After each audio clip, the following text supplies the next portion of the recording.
For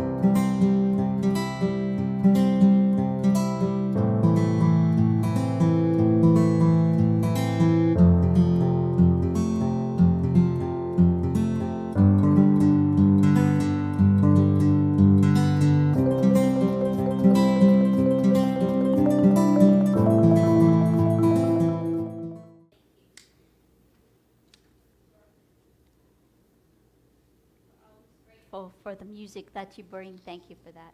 Happy Father's Day. Today, when we celebrate Father's Day, we celebrate that divine wisdom that is represented by the masculine. And on Mother's Day, we celebrate that divine feminine, which is the love, and knowing that it takes both love and wisdom for us to move well in our world, to move with love and compassion, but also with guidance and wisdom. And we shared sunflowers with the men today because everyone has that divine masculine in them. And the sunflowers represent that wisdom. So enjoy those flowers. Now, some of you were here on the Sunday that I shared my father's story and the life that he lived and his journey from alcohol use to sobriety. It wasn't always a pretty story. Often it was messy. It was very uncomfortable. But it is a true story of resilience, of overcoming, of great strength, and deep, abiding faith.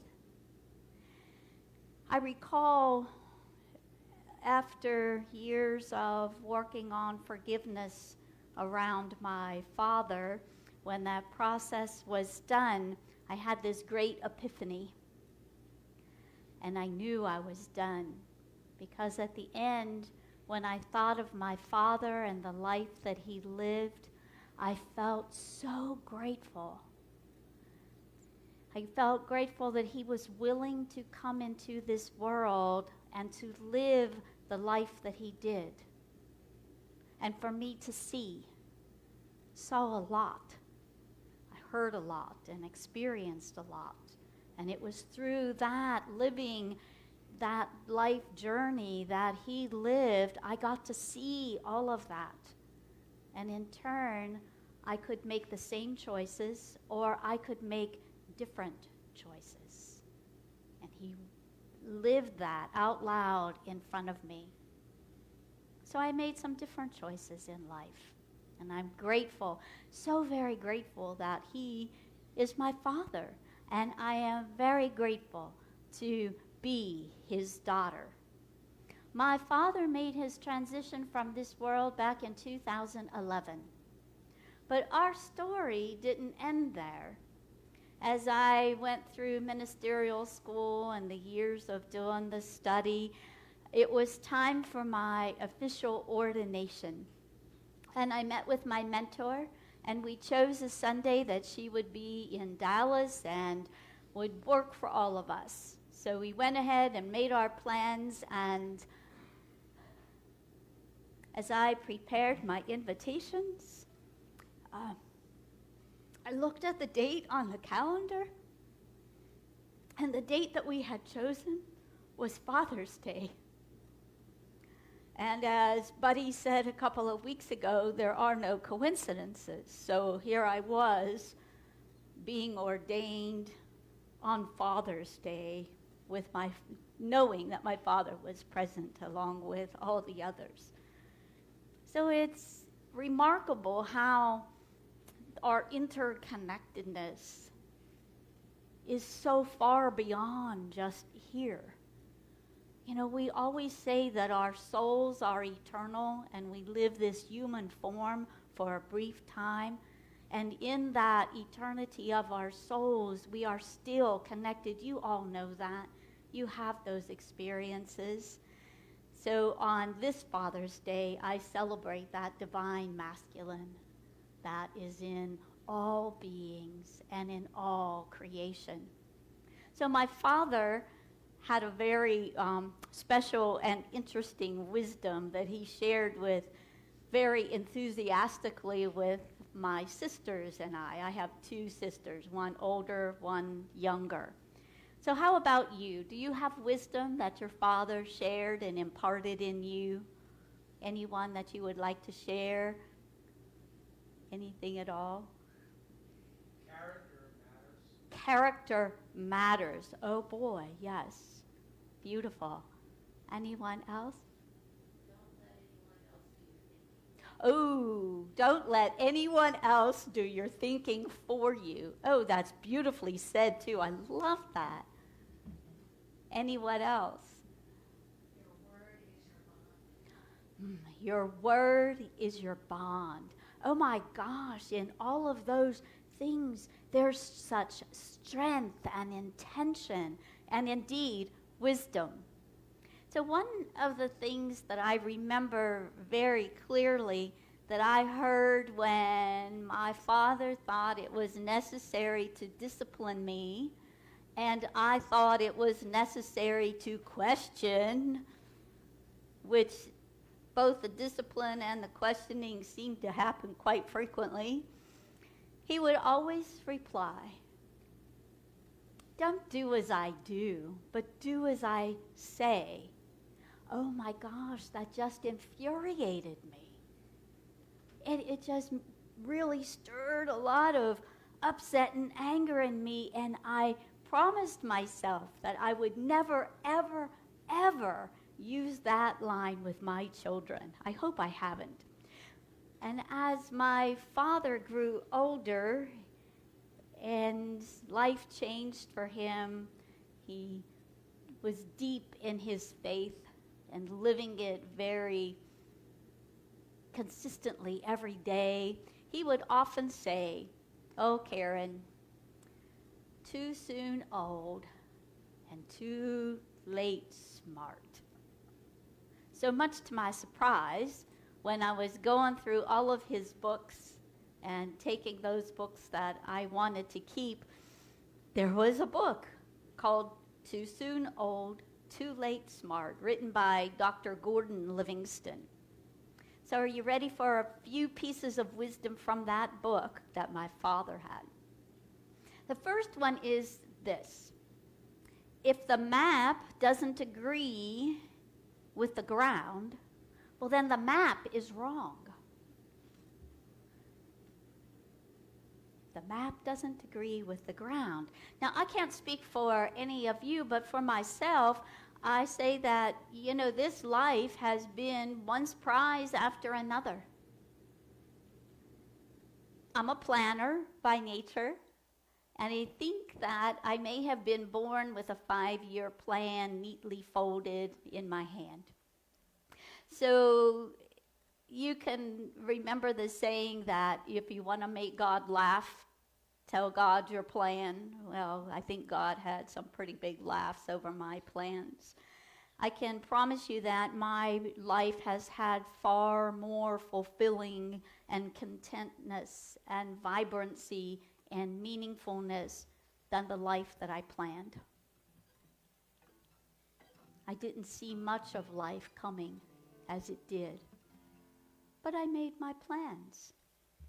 They were structured and concise and orderly and followed a nice, tidy flow. This, me being here in this place today, is one of the biggest surprises of my life. And if I had followed that plan, I wouldn't be here. So I allowed the ground to show me what really was, what was really true, what the map got tossed, and I followed the ground. And you have those experiences in your lives too, where the map and the ground just don't match. Toss the map. So when you have carefully thought out and prepared life and it doesn't agree with the ground you're on, when you think you're supposed to head in one direction, but here you are veering off into another, that map just might not be right. Go with the ground that you're standing on. Another learning is the statute of limitations has expired on most of our stories. You know those stories that we tell ourselves over and over, and actually we tell anyone who will listen. And we've probably have those stories that we've told so many times that even we're tired of hearing them. It doesn't mean that our childhood trauma doesn't matter. It doesn't mean that those great, impactful experiences should be cast aside. But there's things that we do with them. It just means that those childhood experiences no longer give me permission to avoid living in my purpose, who and what I've come here to be. And for the very basics, we've come here to be love. So anything that's keeping you from being love, time to give that up. That story that tells that we tell over and over and over again that allows us to avoid our reason for being, the reason that we are here for one another, that thing that we do that nobody else does quite like us. And it allows us to avoid being who we've come here to be.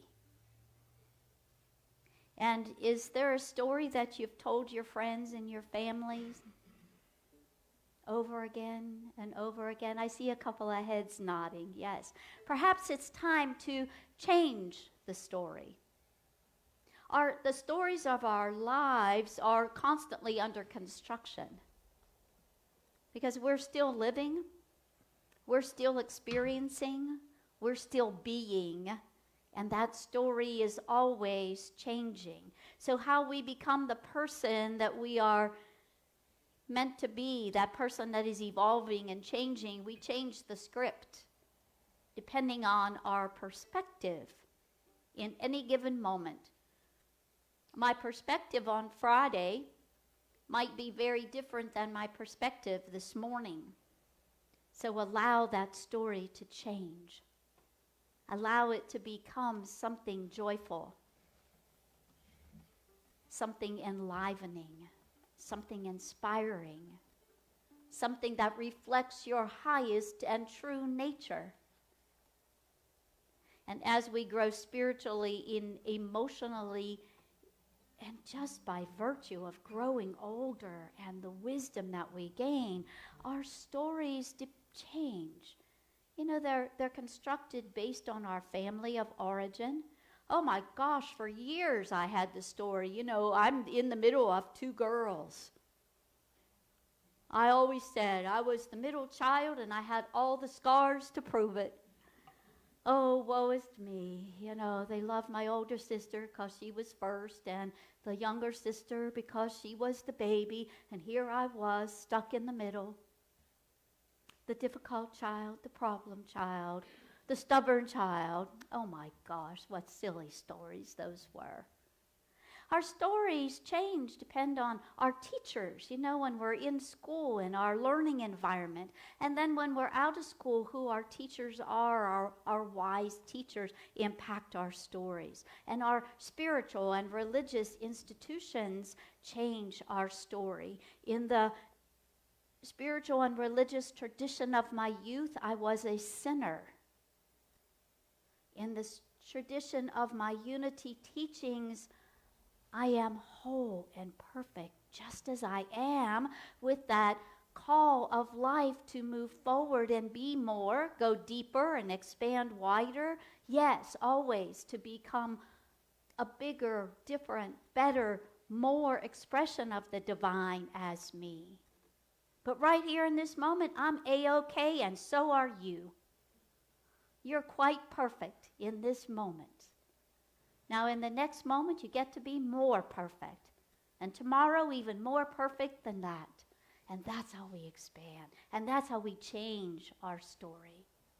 Our life stories and experiences have great meaning, which change when I apply these unity principles. And that first principle, remember what it is? There's one presence and one power that's active in the universe and in my life.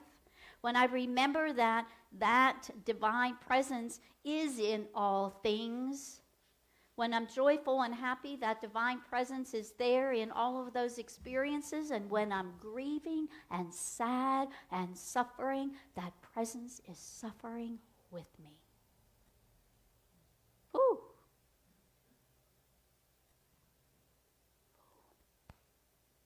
That presence is there. That presence is there in everything we live, in everything we do. And what's that second principle? We are co-creators with God, actively creating our world through the thoughts we hold in mind. We are powerful co-creators. Now, we don't place blame on ourselves or others for the life that they're experiencing. We don't ask, what were you thinking? That's metaphysical malpractice. We co-create with that divine presence and our vibrational thoughts with everybody else. Everybody that's in our sphere of influence and the entirety of the universe. So we are creating with every single person walking this planet. So guess what?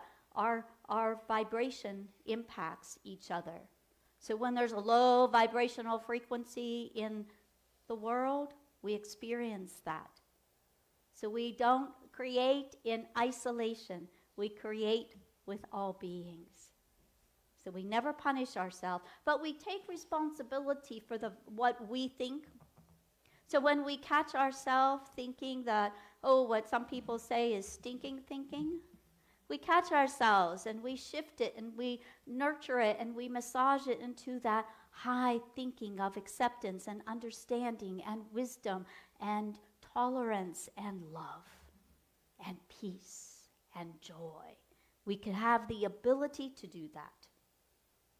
And then we remember that there are some really important questions to ask in this life so that at the end we don't say, too soon old and too late smart. And those two questions are why and why not. And if you've ever had a toddler, why can be a nerve-wracking question. But we owe it to ourselves to ask those two questions. Socrates says, an unexamined life is not a life worth living. So here we go. Why and why not gives us insight into the reasons why that we do things or that we don't do things. It helps us explore our motivations and what's behind what we're doing. It gives us insight to why we avoid doing certain things and helps us uncover our fears, our anxieties, those things that we believe about ourselves that really aren't true, those ideas that tell us that we're not enough, or that we're not deserving, or we're not worthy. So when we don't ask why, we begin to live our life according to the desires of others. We begin living what other people think we should do or must do in life. And that really doesn't make sense to our life. Because we are born with that innate knowing within us, that deep knowing of what we are to do from this moment to the next. We have the answers for our life embedded inside of us. We just have to ask, and then we have to go within. Be willing to listen, to hear, and then this is a big one, to follow. How many times have we gone within and listened and heard and, oh, darn, didn't follow, and are surprised at the outcome? Yes. Yes. When we don't ask why, we begin to live those musts and shoulds. We move away from authentically living our truth. My truth for life and how I am to live it is different than yours. What I'm supposed to do each day is different than yours. Yes, we have an overriding sameness in it. We're to be loved, we're to be kind, but how I'm to do that is very different than yours. When I don't ask why and live according to others' desires and not authentically mine, I begin to repress some anger or resentment. I may begin to look away from who I truly am and what I'm called to do. So we ask why and why not. And earlier this week, I posted on our Facebook page a Ram Dass video, and you can still find it on Unity of Augusta's Facebook page. It's an animation, and it's a great reminder, first, never to be ashamed or shy about our humanity. This life we live in human form, don't ever be ashamed or shy about that. And never deny our divinity, that greater, higher consciousness of us. Please don't be shy about that, because we are 100% human, and we are 100% divine. So we open our lives to all that we are in human form and in our divinity, so that we can live freely, openly, authentically, vulnerable, audaciously. And know the most important thing, well, one of the most important things to know in this life is the most secure prison that we could ever occupy is the one that we construct ourselves. That's the most secure prison we will ever be in. When we think of prison, we often think that, first of all, someone did something that they shouldn't have done, and that there was a crime committed and a punishment was necessary. We rarely think of the way that we ourselves are willingly constructing a prison for ourselves. We are imprisoning ourselves in thoughts of fear, in feelings of anxiety, massive doubt, and unworthiness. This prison is made in our mind, and we begin to break promises that we make with ourselves when we live imprisoned in our mind. And in these United States, this land of opportunity, we don't enjoy feeling trapped or confined. Yet when we arrive in this place in life where we see our life that is not quite what we thought it would be, we're not where we thought we would be in our career, in our relationships, in our finances, that plan, that map that we made hasn't quite worked out. We begin to feel disappointed.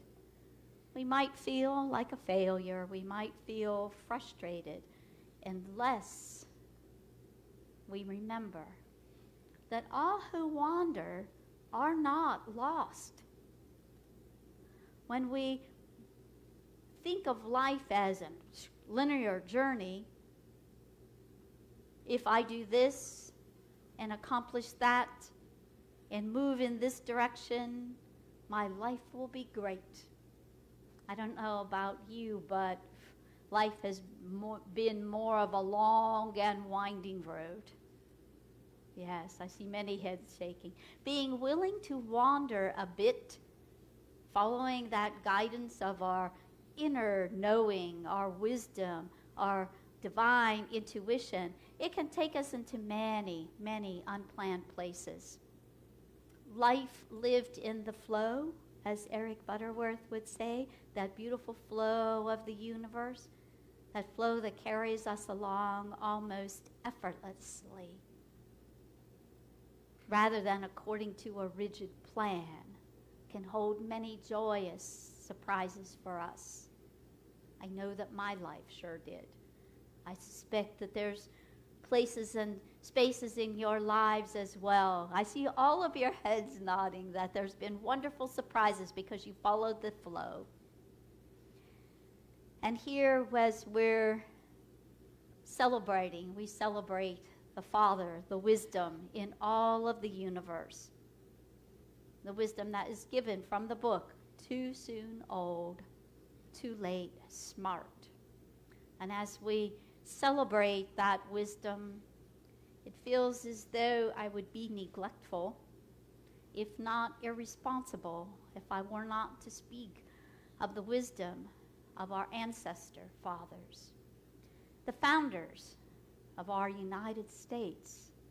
And in these days of turmoil, these days of conflict and somewhat unrest, I can't help but wonder how we follow the wisdom of Jesus, that our way shower, our master teacher, how we follow that.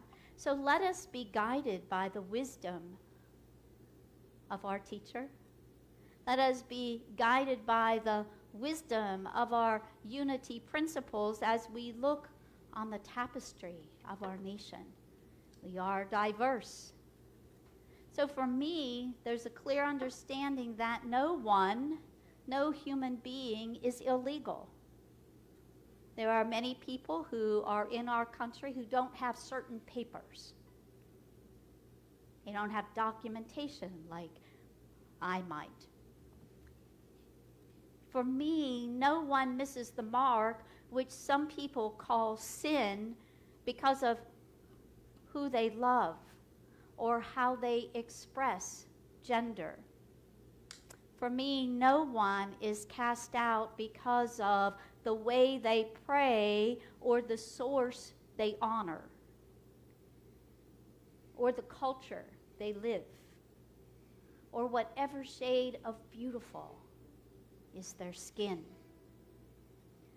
We are a people, we are a nation that stands at a threshold. I said this back in January. This is not political. This is our faith. This is our truth. This is who we are. So how will we, and these are the questions that are right in front of us, how will we show up for one another, all others? How will we honor the divine life of one another, of all others? And how will we think? How will we speak? And how will we act towards one another, all others? It feels like a really good time to look at our perspective, to look at our viewpoint, to look at our opinions and ask why or why not. If we're okay with people, workers being taken from fields, from construction sites, or immigration hearings at courthouses, perhaps we are comfortable with that, and a good question might be, why? What makes us comfortable with that? And why should we not be comfortable with that? If I don't want those who have less to receive assistance, for children to receive meals in schools, and all children to receive equity in education, perhaps we can ask, why not? Why not? And if we don't want the transgender community to be honored and protected as they live their life who they are, a great question would be, Why not? I want that for me. I want that for myself. I want that for my family, my children. Why not? If I believe that any person is undeserving of compassion and kindness and understanding and love and all the many graces and the multitude of mercies that I receive, why? Why not? And perhaps we can look closely into our answers and lift our consciousness to a higher truth. And by doing so, we lift the vibration of all of our community and all of our country and all of our world to that high vibration of honoring, sharing dignity and respect with all beings, of sharing acceptance, equanimity, and love. So that on any day, we can live truly, honorably, and honestly into 1 Corinthians 16:14. And you know it well by now, so say it with me.